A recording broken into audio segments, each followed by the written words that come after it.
முருகா சமையல். இன்னைக்கு கருவேப்பிலை பொடி அரைக்க போகிறேன். அது எப்படி அரைக்கலாம் பார்க்கலாம் வாங்க.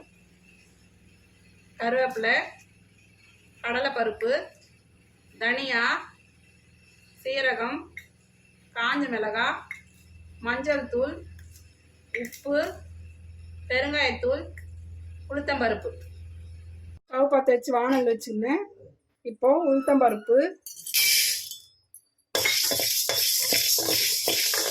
கடலைப்பருப்பு, தனியா,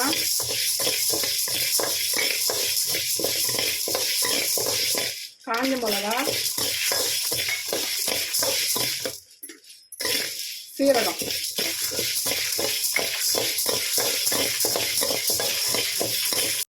நல்லா வாசனை வர அளவுக்கு வறுத்து எடுத்துக்கலாம்.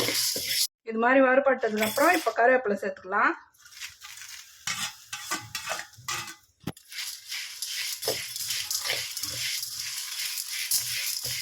கருவேப்பிலை ரொம்ப நேரம் வதங்கக்கூடாது.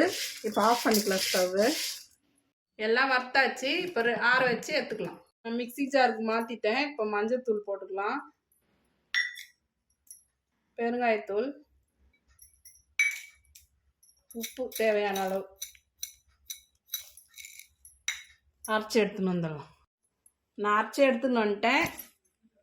இது இட்லி, தோசைக்கு, சாப்பாட்டுக்கெல்லாம் போட்டு சாப்பிட்லாம்.